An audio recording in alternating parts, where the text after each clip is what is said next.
have some other unique things that you've done with your Richardson ground squirrels. Um, Tell us a little bit about the fire initiative, the Sure. Well, in addition to the museum, and actually before the museum, we do have Clem T. Gopher. He is a 12-foot ground squirrel, and he is greeting the town. He's right in the campground across from the hotel, so right by the highway as you drive in. And then all of the fire hydrants have also been painted. So we've created the Gopher clan, and they are all relatives of Clem's scattered throughout the community. We have created a walking map so people can take their time. Getting out to Torrington, depending upon where you're coming from, can be a bit of a jaunt. So this is a good way to stretch your legs and get ready for the rest of your drive ahead. Exactly. And the other unique thing about this place is how much your town loves its museum. Every person you talk to, can you tell me where the Torrington, the museum is? What's the name of it? Oh, you mean the Gopher Hole? They are so proud and so much in love with that little museum and what it does do for your community.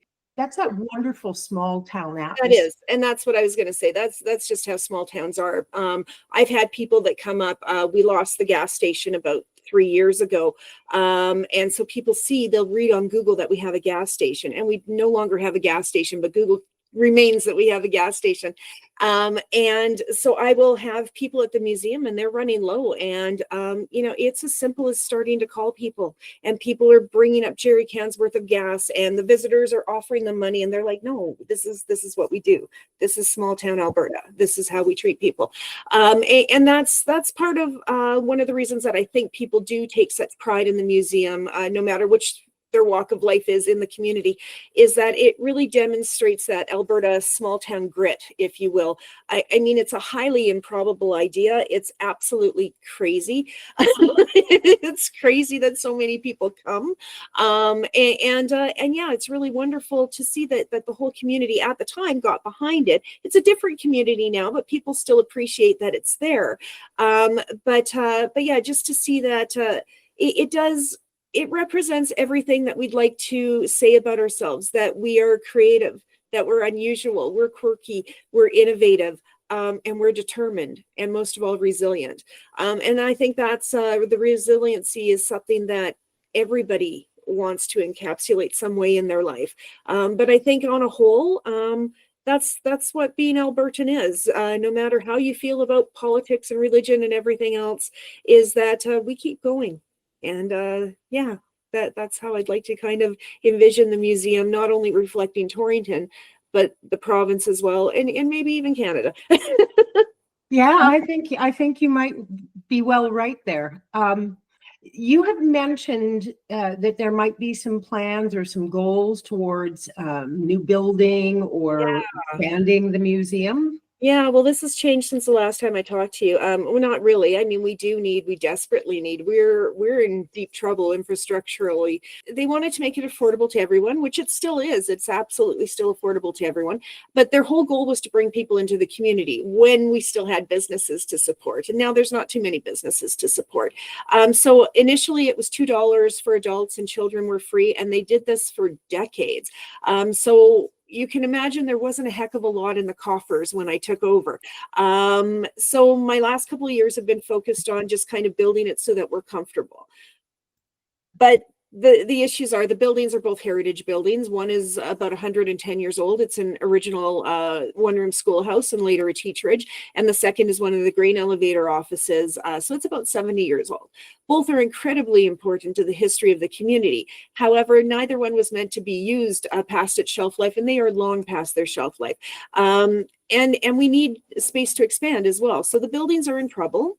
I've been told that it's probably not worth investing money to save them as a museum, although we could save them as outbuildings, and we're hoping to turn them into regular heritage type museums.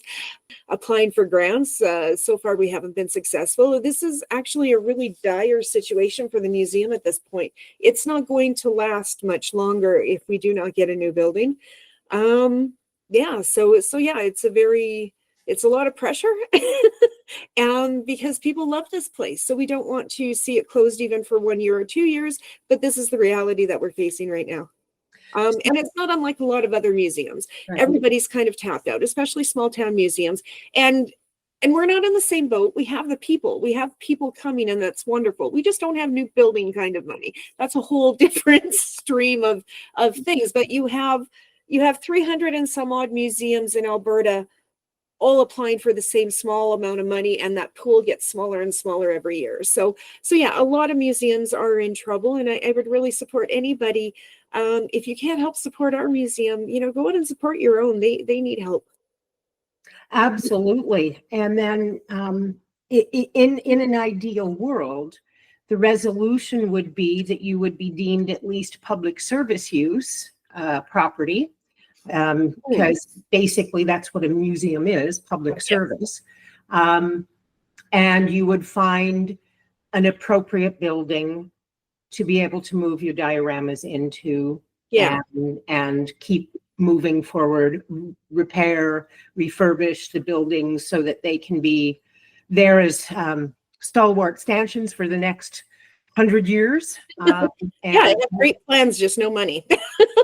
Right. So if people wanted to reach out to you to support the museum, to perhaps somebody watches this little episode of TV and they go, I can do X. Who knows? So in an ideal world, what help could be offered to you besides financial? Because that's always something everybody needs. Of course. Well, if I am able to get a newer building, my hope is that I'm able to sponsor with some existing company, maybe a mobile home company, modular office company. That will likely come as a shell. So, I mean, if there's anybody that knows how to lay floor, do more drywall, do some of the electrical components, that would be a huge help. We are creating new dioramas, and that's been a lot of fun. So yeah, we do have some of those ready to go. Some of the ones that are like the existing ones are just empty boxes right now. I'm tapped. I don't have any time, and I've always wanted to paint these dioramas. I used to be an artist, and so I would love to paint some, but I don't have much time. If anybody's interested in maybe penning out their artistic talents and putting it inside a box, we would love to see that. People who might want to try their hand at miniatures. I don't know. There's lots of things that can be done, and we'd appreciate any help we could get. And what ways can people get in touch with you? Largely through our email is probably most effective, and that's go4museum@gmail.com. So that's go4museum@gmail.com. And you can also contact us through Messenger on Facebook and Instagram. And the website address is? Gopherholemuseum.org. Well, I absolutely giggled my arse off at your wonderful museum, because I kept thinking to myself, how ingenious, how absolutely ingenious to have something so fun, so quirky out of something that can be so destructive, so annoying, and yet they're also cute. They are. So you have all of it covered.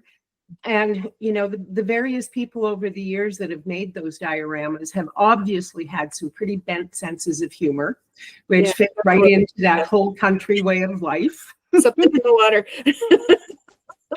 And I want to thank you guys for giving me one of the biggest smiles I had all summer, because I thoroughly enjoyed the 45 minutes or so I spent there. It was just amazing. And I encourage anybody watching this and seeing the dioramas and the stuff that we're talking about, actually to get down there next spring, next summer, go see this place. And if you have the opportunity to help out, I would suggest that you do so. This is a wonderful place that represents Canada, at least Western Canada, in so many ways.